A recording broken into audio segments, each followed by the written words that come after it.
SpongeBob SquarePants again. If you're a person who loves cartoons, chances are at one point you've enjoyed SpongeBob SquarePants. Everyone knows this guy. He does some silly dances and has a purposely obnoxious laugh. He's known by millions and loved by millions more. So then why do people say they hate it all the time? Real talk, SpongeBob is one of, if not the most popular cartoon ever, probably. The show is super iconic and full of memorable moments, so don't get it twisted, okay? This show has its fair share of bangers. But turns out it also has its fair share of absolute stinkers. Seriously, some of these episodes are very hard to watch. Does anyone like these? So because we're all masochists here and love torturing ourselves by watching literal garbage, today I'll be taking a look at and recapping 2 of the most hated SpongeBob episodes of all time. I've looked at 4 of the worst episodes ever made already, but according to the comments you guys left, I have yet to see the worst SpongeBob has to offer. My PC basically caught fire the last time I watched the show, which you'd think would be some sort of sign to like stay away at all costs. But what can I say? I'm a man of the people.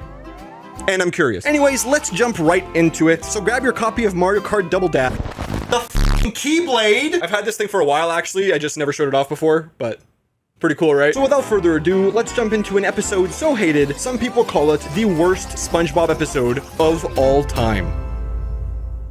Wait, what's this? SpongeBob is playing today's sponsor. Huge shout out to War Thunder for sponsoring today's video. War Thunder is a free-to-play, large-scale, multiplayer action game where ground vehicles, aircrafts, and naval vessels fight in dynamic battles across the world. If you've ever wanted to have an epic gaming experience with lots of action and explosions, this is the game for you. War Thunder perfectly captures the scale and sensation of fierce battles using military equipment. Everything is so detailed, with every machine having its own unique features. The graphics, physics, and sound in War Thunder are always getting better, so the game not only looks stunning, but it allows the player to immerse themselves in the atmosphere of a real war with the dynamics of a Hollywood blockbuster. It's got all the good parts without any of the bad. I literally cannot stop playing this game. With War Thunder's recent Seek and Destroy update, the game now features awesome additions such as the famous Dutch aircraft Fokker G-1A, new missiles with active radar homing, 2 new maps named Mysterious Valley and Bering Sea, and dozens of improvements based on community requests, because at the end of the day, War Thunder's goal is to make the experience as epic and enjoyable as possible. Download War Thunder for free by using the link in the description. All new players and those who haven't played War Thunder for half a year or more will receive some special bonuses. We're talking rental aircrafts and tanks alongside free unique skins for them, a special Decorator Eagle of Valor, 100,000 Silver Lions, 3 premium vehicles for free, a week of premium account, and even more gifts. Hurry up, the American Vehicle bonus season will end soon. Once again, thank you to War Thunder for sponsoring today's video and providing people with an extremely fun and epic gaming experience.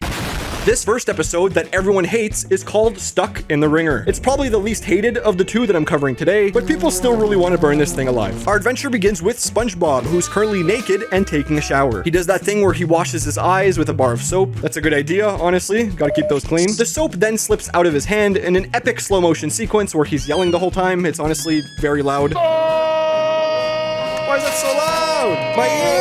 Anyway, that slow-mo bit was kind of pointless because SpongeBob just pulls out a second bar of soap and finishes his shower. So now that SpongeBob is walking around completely wet and naked, we then see him use the ringer. He basically turns the handle and then slides through it, which dries him off in a couple seconds, I guess. I'm not sure if I'm having one of those Gen Z VHS tape moments, but I actually don't think I've ever seen a ringer before. So in case you're as clueless as I am when it comes to the world, yes, ringers are real, and yes, apparently they do still make them. I had to Google it. I had no idea these things still existed, to be honest. Why do I feel like everyone's gonna get mad at me for this? Idiot. Anyway, SpongeBob finally puts his clothes on, but then, as he's about to leave for work, SpongeBob slips on the soap he dropped earlier. He bounces around for a bit, and this scene's played up to be a little dramatic, okay? But SpongeBob just lands in his bathtub and everything is actually alright. That is until he accidentally drops the second bar of soap and is about to step on it. Except he also catches himself here, and it's just baiting the viewer again. It's almost like the writers knew this episode was going to be poorly received, so they preemptively wrote this joke where they're like, oh yeah, you know the bad thing? Yeah, it might happen, but it might not though. Who knows? We'll skip all the boring bits here. Eventually, SpongeBob slips on a rubber ducky that just randomly spawned in, which of course gets him stuck in between the ringer. That's the name of the episode. You knew it was gonna happen. In the position he's stuck in, his arms are with his bottom half, which is extremely unfortunate since it basically cripples him from using his hands this entire episode. He tries to get unstuck using his tongue, but he just ends up breaking the machine. So he's wondering how he's gonna get unstuck, which is when Patrick shows up, and you'll never see this coming. Patrick makes everything 100 times worse. No way. I can't believe it. Patrick Patrick hears SpongeBob say the word stuck, so he rips his own flesh and whips out some forever glue, and I'm not kidding, applies it in between SpongeBob and the ringer so he can stay stuck forever. Now you're stuck forever! Why would you do that? Also, does Patrick just carry around glue all the time? The glue gets hard really quickly, so SpongeBob obviously starts freaking out and has a panic attack or something. He really does try his best to escape the ringer, but despite his efforts and extremely muscular teeth, he just can't seem to do it. He should have just stayed AFK for a bit. The unstuck button appears after like 20 seconds. Patrick, I squirted.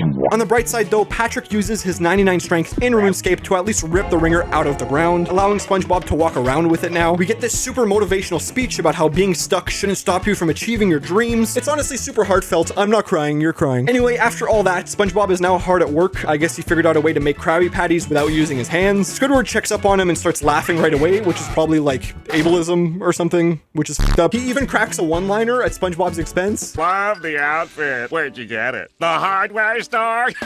It's so not funny, which makes it hilarious for me. Despite this, it's SpongeBob who gets the last laugh, however, because he accidentally sprays mustard into Squidward's eyes, burning them and making them fall off from his face. This is not only actual nightmare fuel, but I'm pretty sure SpongeBob secretly did this on purpose, which is just straight up assault. So that's good. So this is when everything goes wrong. One thing leads to another, and eventually some customers get hurt, and the cash register's money flies all over the floor. This is when Mr. Krabs shows up because money is involved, and that's like the entire character at this point. He just likes money, that's his thing. Money, money, money, money. This part is kind of dragged out, to be honest, so what's important to know is that Mr. Krabs kicks SpongeBob out of the Krusty Krab and tells him to only come back once he gets out of the ringer that he's stuck in. Does everyone think SpongeBob has this on by choice, by the way? Like, no one's tried to help him or even like call the hospital or something? What if he's losing a lot of blood circulation and is about to pass out? A few moments later, and SpongeBob meets up with Patrick again, which probably means things are about to get a lot worse. And real quick, I want to say this episode doesn't seem that bad so far, at least for me. Like, it's definitely not my favorite episode or anything, but it doesn't seem horrible.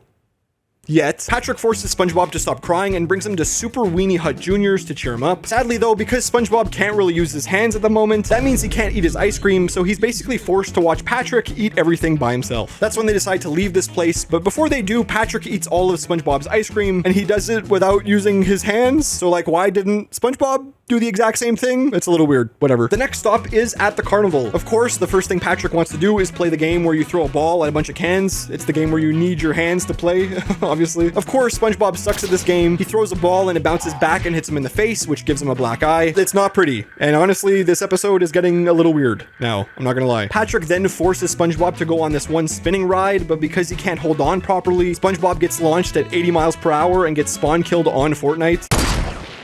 Boom. That last part was a joke, obviously. SpongeBob is looking pretty rough at this point and is actually pretty angry at Patrick, and like, rightfully so, honestly. And I get it, Patrick has always been the stupid character, and that's fine, but there's a difference between being stupid in a silly way and then being stupid in a frustrating way. I won't help you anymore. Good. Honestly, you make things worse. I hope you go cry more, Patrick. Everyone around SpongeBob calls him a bully or something. I don't know. It's kind of sad. SpongeBob feels like the victim to me. The next day, Patrick is having a staring contest with his schizophrenia, which is when he checks up on SpongeBob to find him watching a static screen on TV and basically going insane. He's a little depressed. He's a little manic. He might have sniffed some of that glue. Let's not talk about it. Patrick is so sad that he starts crying, and you'll never see this coming. The wetness of Patrick's tears liquefies the glue, and SpongeBob straight up gets unstuck. What? What the? So you're telling me all they had to do was put the glue under some water and he could have gotten out like this whole time? They literally live underwater. What? Anyway, SpongeBob breaks free. He's immediately not sad anymore because sadness isn't real, I guess. And then the two hug it out to end the episode off. Well, at least we're together. And that was one of the most hated SpongeBob episodes of all time. Was it really that bad? Well, the first half of the episode didn't seem too bad to me, honestly. It actually made me laugh a couple times, but it's Patrick's complete lack of self-awareness in this that makes it so hard to watch. Again, I get that he's the stupid character, but he's also constantly putting SpongeBob in dangerous situations and then acts like he's the victim. Also, the whole depression thing is just kind of a weird vibe for a SpongeBob episode. Like, where's the jellyfishing? I have yet to cover an episode where these two are just having fun together. But more on that later, because despite all the hate this episode gets, it's still not the SpongeBob episode that people hate the most. According to all of you, let's now watch what's known to many as the most hated SpongeBob episode of all time. This episode that people really dislike is called House Fancy. Half of you are really excited to see my reaction in this episode, and the other half of you have already turned your screen off. This episode begins with Squidward making some tea and watching a TV show called House Fancy. This episode revolves around Squidward, which is hype because he's low-key one of the best characters in the entire show, but it's also very scary because every Squidward episode I've ever watched has him getting seriously hurt, or at the very least, psychologically tormented. Oh boy. Anyway, so Squidward's watching his show, and it's got some weird 90s animation.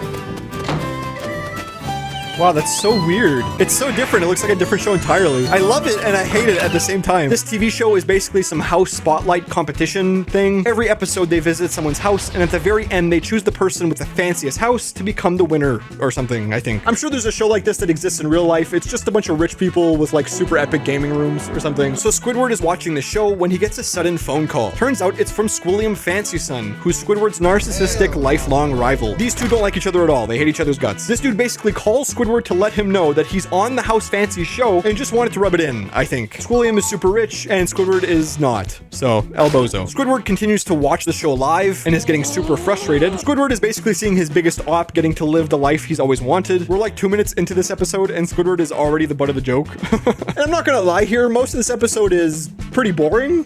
Turns out, a lot of it is just Squilliam walking us through his super luxurious house, and Squidward gets really mad by it. His house is exactly like Squidward's on the outside, except it has multiple floors. On the inside, though, it's actually a lot bigger. There's a lot of room here to be completely alone and watch YouTube videos for 12 hours a day. Squilliam keeps showing focus to his golden doorknobs that he's got scattered around the place. Not even sure they're actually attached to a door. They're just like on the wall, which is weird. He's got a custom bathroom with diamonds on his toilet paper. He's got a jacuzzi in his elevator. I'm not sure how that last one works. It seems like an electrical hazard. We even go to his top floor, which is where we see a giant unibrow made entirely of golden doorknobs. I'm gonna spoil this now. The doorknob thing goes nowhere. So yeah. After 5 minutes of this tour, the guy who hosts the show decides that Squilliam is gonna be the winner of House Fancy. But then, in an act of panic, Squidward calls Squilliam's home to talk to the host and lets him know that he actually has a better house than the one the host is in right now. The host takes this at face value for some reason, while still on the air, might I add. So the TV host and the camera crew decide that they're gonna head over to Squidward's house in about 2 hours. How does this guy know where Squidward lives? How do they know this isn't just a prank call? Answers we may never know. This is when we cut to Squidward and his anxiety. Basically, he now has 2 hours to completely alter his house and make it more fancy than the one Squilliam showed off. That's gonna be pretty rough since there's broken glass on the floor and massive holes in his drywall, but I believe in you, Squidward. Okay, you got this. The job is gonna be tough, like I said, so Squidward enlists the help of SpongeBob to at least get an extra set of hands. Ironic, because the last episode I covered, he couldn't use his hands. Hilarious. To start off, SpongeBob's main and only mission is to apply some paint onto a specific part of the wall. The last time SpongeBob used paint, it went very well, so this is a wonderful idea, Squidward. Good job. Also, the paint doesn't even match the wall at all, so like, even if it was applied properly, it would probably still look really bad regardless, but whatever, it doesn't matter, dude. It's a cartoon. Who cares? Squidward leaves the room and SpongeBob almost immediately screws everything up. He soaks himself in the paint and unleashes 1,000 years of pain onto the interior of Squidward's house. What was that noise? Skin me alive and drench me in boiling oil! What have you done? Squidward has so many intrusive thoughts. That's crazy. There's also this weird 2-second bit where Squidward straight up turns into the spitter from Left 4 Dead 2. This is actually terrifying. Time is running out quickly, so now the boys have to do their best to mitigate the damages. This is when Squidward has the bright idea to move the living room couch out of the way. I'm gonna say this right now, this is the scene that makes this the most hated episode for a lot of people. And full disclosure before we move forward, this scene really sucks. As I did with the Splinter episode, I've put a wacky little gif at the bottom right of your screen, so if at any time you feel like what's happening is just too much, do your best to focus on the gif, okay? The gif is safety. Look at the gif. SpongeBob and Squidward lift the couch up, but since it's covered in paint and super slippery, someone drops it, and it lands right on Squidward's foot. Now don't move it till I say... There's some sort of miscommunication, and SpongeBob pushes the couch further into Squidward's toe, further denting it, and then eventually completely ripping it off. Remember the gif, guys. Okay, the toenail can't hurt you. Look at the gif. For some people, visually, this scene might not really upset you, but I do have to say the sound played, specifically Squidward screaming, makes this scene extremely painful to watch. They just completely decimated Squidward's foot in this. And then just when you think it's over, I told you not to move it till I said... it just doesn't stop. Squidward eventually slips on his own ripped toenail and falls with the couch in hand, thus breaking it clean in half. This is really unlucky.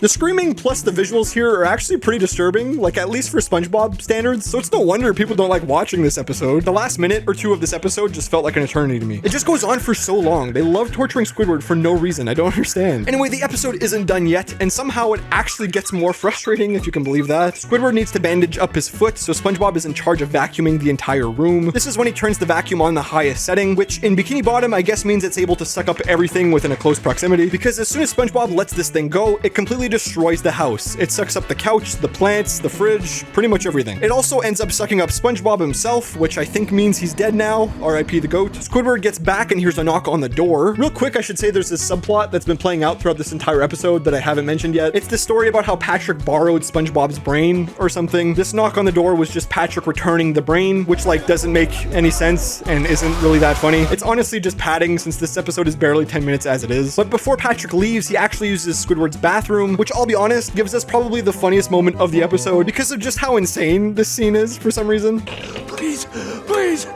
somebody put me out of my That's misery. crazy. That's like the Godfather. What did Patrick do to that toilet? Anyway, eventually the vacuum blows up and takes the house with it. Everything's kind of everywhere, and of course, this is exactly when the TV host and Squilliam Fancyson show up. It seems like a mission failed from Squidward, but actually, in a weird bit of social commentary about modern art, the TV host says that Squidward's house is actually the fanciest of them all because it's so abstract or something. It's like those paintings you see that are worth $1 bajillion, but it's just a bunch of lines everywhere. The illustrious post-primitive movement popularized by famous designer Saul Limkin. The host officially declares Squidward the winner of House Fancy, and in a weird twist, Squidward actually ends up being happy at the end of this episode. Squilliam is crying on the floor, and honestly, that's pretty much it. And that was the most hated episode of SpongeBob of all time. Half of it is this boring house tour from a character no one cares about, and the other half is filled with Squidward's anxiety and that goddamn toenail. Just why? Why do they always do this? Much like the first episode I covered in this video, this one wasn't great. It's not super well written and feels like it was AI generated half the time. It feels super rushed and will probably only ever be remembered because of how traumatizing that scream was. The first episode, again, has a lot of the same issues. Everyone's mean to SpongeBob, and otherwise, it's just kind of boring and feels out of place in a kid's cartoon. But maybe that's just where they're headed now with SpongeBob. Maybe it's less about entertaining a younger audience, and it's more about creating shocking and memorable moments for people to talk about for years down the line. And if that's the case, I'm pretty sad about it. I mean, I'm making this video right now about this, right? But at the end of the day, this is just a cartoon, and I'm just a random guy on the internet that decided to make a video about it. It's not that deep. But yeah, those were the two most hated episodes ever, apparently. Is there more? Comment more episodes that you hate. I guess if I haven't covered them yet, I'll cover them eventually. Thank you so much for watching the video. If you'd like to become a member of the channel, it starts at only $1 and gets your name here at the end of all my future videos. I've planned out some awesome members only content, which is more relaxed. So if you're interested in hearing me talk about movies without all the fancy editing, I'll be doing that eventually. Thank you to all my current members. You guys are amazing and I appreciate you all genuinely. It means the world to me. Paula Abdul scores this one a solid 2 bad episodes out of 5. And yeah, thanks for watching.